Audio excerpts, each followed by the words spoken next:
Kattachira Mahaguru institute of ടെക്നോളജിയിൽ ദേശീയ techno cultural fest ignite നടത്തി. ചലച്ചിത്ര നടൻ ജയസൂര്യ ഉദ്ഘാടനം നിർവഹിച്ചു. കട്ടച്ചിറ മഹാഗുരു ഇൻസ്റ്റിറ്റ്യൂട്ട് ഓഫ് ടെക്നോളജിയിൽ നടന്ന ദേശീയ ടെക്നോ കൾച്ചറൽ ഫെസ്റ്റ് ഇഗ്നൈറ്റ് ചലച്ചിത്ര നടൻ ജയസൂര്യ ഉദ്ഘാടനം ചെയ്തു. അത് ഞാൻ പറയുന്നത് ഈ സമയത്ത് ശ്രദ്ധിക്കേണ്ടതായ ഒന്ന് രണ്ട് കാര്യങ്ങൾ മാത്രം പറഞ്ഞുകൊള്ളട്ടെ. കാരണം നിങ്ങൾ അടുത്ത സ്റ്റേജിലേക്ക് പോകുന്ന ആളുകളാണ്. നമ്മുടെ ജീവിതത്തിൽ ഒരു കാര്യം ഒന്ന് രണ്ട് കാര്യങ്ങൾ ചേർത്ത് വെക്കണം. വേറെ ഒന്നുമില്ല. ഒന്ന്, നമ്മുടെ ജീവിതത്തിൽ സത്യസന്ധരാകുക എന്ന് പറയുന്ന ഒരു സംഭവമാണ്. അത് നിങ്ങൾ ഒരിക്കലും അത് കൈവിടരുത്. അങ്ങനെ സത്യസന്ധത ഇല്ലാത്ത ആളുകൾ തണുതുകൊണ്ടാണ് പാലാറ് വെട്ടാൻ പാലാൻ ഇങ്ങനത്തെ അവസ്ഥയിലായി പോയത്. അതുകൊണ്ട് നിങ്ങളുടെ ഭാവിയിൽ നിന്നും, കാരണം ജീവിതത്തിൽ സത്യസന്ധത ഉള്ളവൻ അവന്റെ കർമ്മത്തിൽ സത്യസന്ധത ഉള്ളവനായിരിക്കും. അപ്പോ കർമ്മത്തിൽ സത്യസന്ധത ആവണമെങ്കിൽ ജീവിതത്തിൽ അതുപോലെ ആയാൽ മതി. അപ്പൊ അങ്ങനെയുള്ള ആളുകളായിരിക്കും ഈ ഗുരുദേവന്റെ അടുത്തുനിന്ന് പോകുന്നതെന്ന് ഞാൻ പൂർണ്ണമായിട്ടും വിശ്വസിക്കുന്നു. അതുപോലെ തന്നെ നമ്മൾ നമ്മുടെ പ്രൊഫഷനെ ചൂസ് ചെയ്യുന്ന സമയത്ത് അല്ലെങ്കിൽ പ്രൊഫഷനിലൂടെ പോകുന്ന സമയത്ത് ഒരുപാട് തടസ്സങ്ങളും കാര്യങ്ങളും എല്ലാം ഉണ്ടാവും. നമ്മുടെ ലൈഫിൽ എല്ലാവരും വീഴുന്നതിലല്ല കാര്യം, എണീക്കുന്നതിലാണ് കാര്യം. ചിലവർ 3 വർഷം കൊണ്ട് എണീക്കും, ചിലവർ 3 മാസം കൊണ്ട് എണീക്കും, ചിലവർ 3 മിനിറ്റ് കൊണ്ട് എണീക്കും. അപ്പൊ എത്ര നേരം കൊണ്ട് എണീക്കുന്നു എന്നുള്ള കാര്യത്തിനനുസരിച്ചിരിക്കും അവന്റെ വിജയം എന്ന് പറയുന്നത്. അപ്പൊ തീർച്ചയായിട്ടും നിങ്ങളൊക്കെ ഉയർത്തെഴുന്നേൽക്കേണ്ട ആളുകൾ തന്നെയാണ്. നമ്മൾ വീഴാതെ ഒന്നും നമുക്ക് എത്താൻ പറ്റില്ല. നമ്മൾ ഈ പഠിക്കുന്ന സമയത്തൊക്കെ നമ്മളോട് ചോദിച്ചിട്ടുണ്ട് പലരും. ഞാൻ ഇൻട്രൂസൊക്കെ പറഞ്ഞിട്ടുണ്ട് ആരാവണം എന്നാണ് ആഗ്രഹം എന്ന് ചോദിക്കുമ്പോൾ ക്ലാസ് മൊത്തം നിങ്ങളുള്ള ആളുകളുടെ എഞ്ചിനീയർമാരെ കൊണ്ട് അവിടെ കൂട്ടി ഇടിച്ച് എഞ്ചിനീയർമാരും ഡോക്ടേഴ്സിനെ കൊണ്ട് നിറഞ്ഞു ക്യാമ്പസ് മൊത്തം. അപ്പൊ ഞാൻ മാത്രമാണ് സിനിമാടൻ എന്ന് മാത്രം പറഞ്ഞത്. അന്നൊക്കെ നമ്മളെ നോക്കി ഇങ്ങനെ കുറെ പേര് ചിരിക്കുന്നുണ്ട്. എന്നിട്ട് ഞാൻ പറയാനുള്ള കാരണം എന്ന് വെച്ചാൽ ഇവിടെ ഇരിക്കുന്ന സ്റ്റുഡൻസിൽ സത്യസന്ധമായിട്ട് പറയാം ഒരു കാര്യം, വീട്ടുകാരുടെ നിർബന്ധം ഒന്നുമില്ലാതെ ഈ കോഴ്സ് എടുത്ത ആളുകളുണ്ടോ?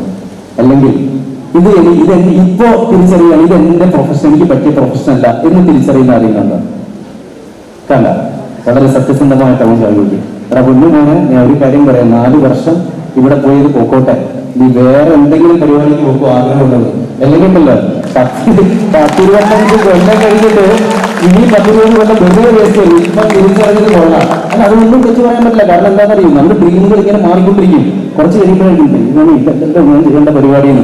അത് കുറെ കഴിഞ്ഞ് തിരിച്ചറിയുന്നതന്നെ നല്ലത്. ഇത്രയും പെട്ടെന്ന് തിരിച്ചറിഞ്ഞ് വേറെ പരിപാടി പിടിച്ചോ, വേറെ ഒന്നും നോക്കാനില്ല. എങ്കിലേ ലൈഫിൽ സക്സസ്ഫുൾ ആവുള്ളൂ. മുൻ DGP ഋഷിരാജ് സിംഗ്, ഗോകുലം ഗോപാലൻ, പ്രശസ്ത യൂട്യൂബർ ഷാരിഖ് ഷംസുദ്ദീൻ, ശ്രീജിത്ത് പണിക്കർ തുടങ്ങിയവർ പങ്കെടുത്തു. കൂടുതൽ ഇവിടെ ഇരിക്കുന്നത് പെൺകുട്ടികളാണ്, സ്ത്രീകളാണ്. ഇതിനേക്കാളും നല്ല കാലം തങ്ങൾക്ക് വരാൻ പോകുന്നില്ല. സ്ത്രീകൾ ഇപ്പോ ഇന്ത്യ രാജ്യം ഇപ്പൊ ഭരിക്കാൻ തുടങ്ങിയിട്ടേ ഉള്ളൂ. 3 ഉദാഹരണം. UPSC IAS IPS പാസ് ആവുന്നത് എല്ലാ 3ാമത്തെ കാൻഡിഡേറ്റ്സ് ലേഡീസ് ആണ്, സ്ത്രീകളാണ്. അത് അറിഞ്ഞോ? Every third candidate is a woman. പട്ടാളം കഴിഞ്ഞ വർഷം നടന്ന പരീക്ഷയിൽ സീനിയർ ഓഫീസറായിട്ട് 2 മലയാളി പെൺകുട്ടികളെ ഇവിടുന്ന് പാസ്സായി. An rose Mathew, Sreelakshmi Haridas. അവർക്ക് ഇവിടെ നിന്ന് എഞ്ചിനീയറിംഗ് പഠിച്ചിട്ട് ആർമിയിലെ ഏറ്റവും ഉയർന്ന പദവിയിലേക്ക് അവർക്ക് പോകാൻ സാധിച്ചു. കോളേജ് ജനറൽ സെക്രട്ടറി വേനഞ്ചിറ സുകുമാരൻ സ്വാഗതം പറഞ്ഞു. കോളേജ് ചെയർമാൻ ഗോകുലം ഗോപാലൻ അധ്യക്ഷനായി. ഇവിടുത്തെ വിദ്യാർത്ഥികൾ ഏറ്റവും നല്ല വിദ്യാഭ്യാസം കൊടുത്ത്, അച്ചടക്കത്തോടുള്ള വിദ്യാഭ്യാസം കൊടുത്ത് അവര് പരിശീലനം കഴിക്കാനുള്ള സാമർത്ഥ്യം ചെയ്യും. അവരെ മുന്നോട്ട് കൊണ്ടുപോകാനുള്ള എല്ലാ സംവിധാനങ്ങളും ഇവിടെ ചെയ്തിട്ടുണ്ട്. പിന്നെ രണ്ടാമത്, ഇവിടുത്തെ ചില വിഷയങ്ങൾ കിട്ടാത്ത കുറെ കുട്ടികളുണ്ട്.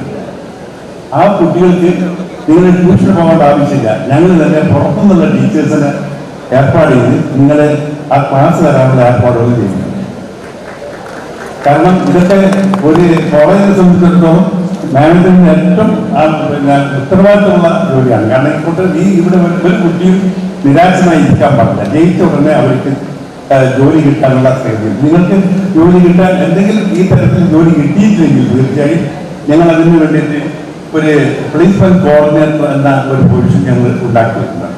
ആ പ്ലേസ്മെന്റ് കോർഡിനേറ്റർ ഉണ്ടാക്കി തീർച്ചയായും ഞങ്ങൾ ഇന്നത്തെ എല്ലാം, അതായത് മഹാഗുരു എഞ്ചിനീയറിംഗ് കോളേജിൽ പഠിച്ച ഒരു കുട്ടിയും ജോലി ഇല്ലാതെ ഇരിക്കാൻ പാടില്ല എന്നാണ് ഞങ്ങൾ നിർദ്ദേശിച്ചത്. പിന്നെ ഈ പരിപാടി നടത്താൻ നിങ്ങൾ ഉദ്ദേശിച്ച കാരണം ഒരു ഏത് സ്റ്റുഡൻറ്റിനും എഞ്ചിനീയറിംഗ് ആണ് ഏത് സ്റ്റുഡൻറ്റിനും നൈസർഗികമായ ഒരു കഴിവുകൾ ഉണ്ടാകും. College treasurer Baburaj S, assistant secretary Sadasivan, college principal doctor Suresh Kumar V എന്നിവർ ആശംസാ പ്രസംഗം നടത്തി. കോവിഡ് സമയത്ത് അതിന്റെ ഏറ്റവും കൂടുതൽ പീഡനം അനുഭവിച്ച കുട്ടികളാണ് ഈ കോളേജിലെ 4 വർഷം കഴിഞ്ഞ് പാസ് ഔട്ടായി പോകുന്ന ഈ കുട്ടികളെന്ന് പറഞ്ഞു.